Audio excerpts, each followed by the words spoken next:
Well, it was a bad weekend for government parties, but for some young budding politicians, it was a chance to get a foot on the political ladder.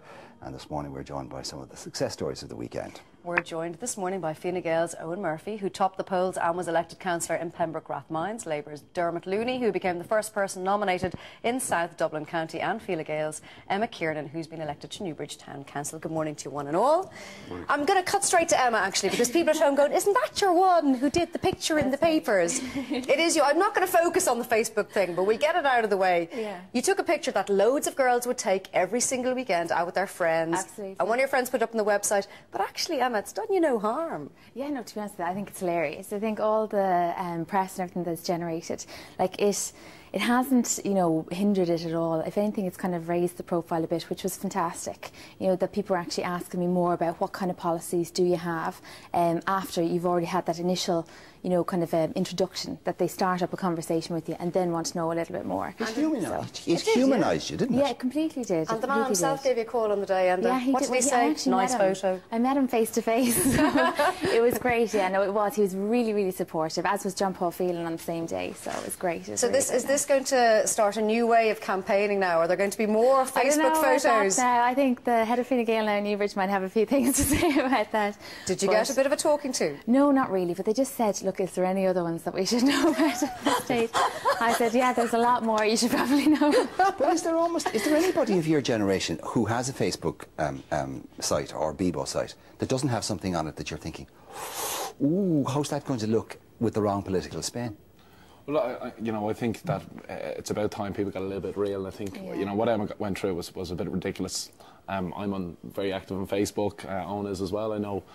We would have pictures up there. Of you in your from a job. long time. There could be all sorts on there, you know. There could be all sorts on Bebo and everything else. That's a hostage to fortune. There could be all sorts. It's about time. It's about time. You know, look, young people every weekend. You know, if we're lucky enough to be out enjoying ourselves, there will be pictures up there. But it is actually a great way to campaign and to spread the word. Absolutely. I was very active, and I was delighted with our online campaign. I started over a year before the election. We would have had Facebook and Twitter. We'd have YouTube. We would have had Bebo. And it was really trying to engage young people in politics, and that was the ultimate success of my own campaign in Tala. Was the engagement of maybe 400 or 500 people online. Well, as aspiring politicians, all of you, I mean, you all would have watched the American race, and I mean, that effectively was the first great internet election on. I mean, did you take lessons from that and apply it to your campaign? Yeah, absolutely. I mean, I think at the moment in Irish politics, you're not going to go out and maybe get as many votes on the internet as maybe they did in America with the Obama campaign. But what you can use it for, and what Obama used very effectively, and I'm sure these guys did too, is for organising your own volunteers. Now, my team of, say, 40 or 50 people would all be my age. They'd all be on Facebook. So if we wanted to do something, Facebook was the way to let them know what we were doing and where they had to be. And that was very effective, you know. OK, before you got into this, or, well, I mean, OK, you're councillors now, so you'll have a salary. But what had your career plans been, Emma? To be honest with you, I actually did science and physics and geology in college, and I decided it was very solitary what the kind of things I went down afterwards. So I moved into the area of recruitment and headhunting because it's very client-facing, and I was planning on, you know, just focusing on that solely. And then I was active in Fine Gael anyway, so the opportunity came up then to run for election. We're trying to balance it out as well, get a bit of the female vote in as well, you know. So the opportunity came up. You come from a political family, by the way? I come from a divided political family, so there's half and half. They've got different views on it. So. And Dermot, how did you make the decision to go into politics? Because it is a big decision to make, and it's a big commitment to make.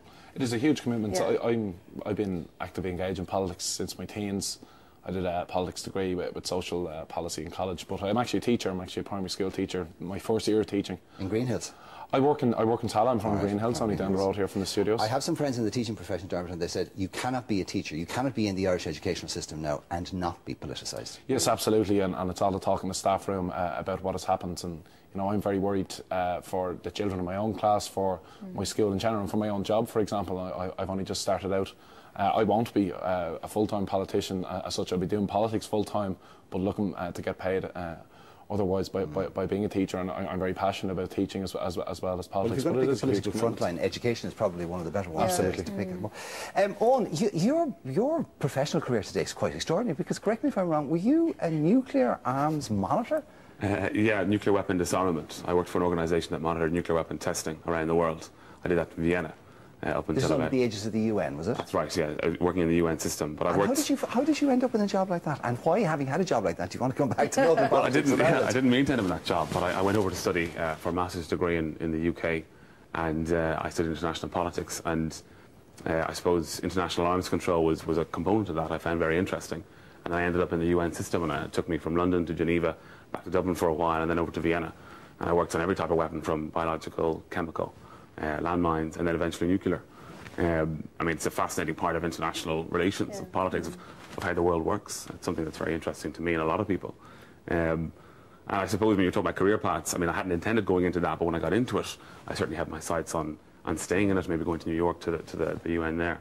But, I mean, there comes a time when you decide you want to put down roots, move home, and get involved at home. So that's why I decided. Well, given that we'll all face, I mean, we're the most fossil fuel energy dependent economy in Europe, so we're going to have to find some alternatives. And nuclear obviously is one of the ones that's going to be on the table. Now, in a couple of years' time, you may be in the Dáil. Where would you stand on that? Well, I mean, I think it's important to find a mix of solutions. And right now, certainly Fine Gael is talking about wind and wave and natural resources. When it comes to nuclear energy, it's something that I wouldn't have dealt with myself. I definitely think there's room for us to use it. I don't think we need to build a plant on our territory, though, on our soil, because there are enough plants being built across the world. So buy it from France or England. Exactly, you know. Emma, can I ask Dermot, sorry, just a matter of interest. Dermot, now, given that in the next couple of years, Fine Gael and Labour could be in coalition, what's the Labour position on that? Well, the Labour Party's position is that we don't support nuclear power, and we're against nuclear power plants being built in Ireland, and we absolutely need to look to the vast first crack in the future coalition. Well, I have a personal stance on this, which is outlined over many years. That I personally want to see the Labour Party lead a government, and I think particularly in Dublin, but also around Leinster and other parts of the country, we're now looking like certainly a second force in politics as opposed to a third force we're starting to build beyond it. So the reason I joined the Labour Party 6 years ago was to see it lead a government to realign Irish politics on a left-right basis, and I think over the last couple of days we've really seen the first steps towards that. It's been a very good election for you. It's been an excellent Absolutely. election for you. Emma, I was wondering, how do your friends respond to you when you first said, I'm going to go into politics? I mean, because I don't think this young generation has really engaged completely with politics as much as it can do, as much as it potentially can do. Yeah. So how did your friends react? Were they like, oh, geez, what are you doing that for, Ella? They were a bit surprised to start with, but I do think, though, that it hasn't traditionally been something that young people get into, but I think we can see, like, from just who's been voted in and the people who are getting out and voting now, that it's become a lot more of a hot topic. Yeah. Like, it's kind of the thing that we all talk about now when we go down to the pub and before we take photographs and things like that. That's what we're all chatting about.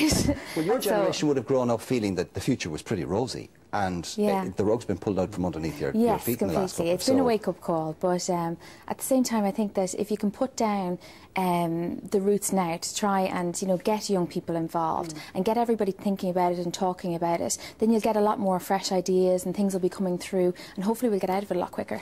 Okay, we'll have to leave it at that. By the way, obviously... 2-1 and all as well, yeah, well indeed, done. Congratulations. We have 2 Fine Gael and 1 Labour. We did make several attempts yesterday to find a young Fianna Fáil councillor, newly elected, but we had difficulty with that. Thanks, guys, and congrats.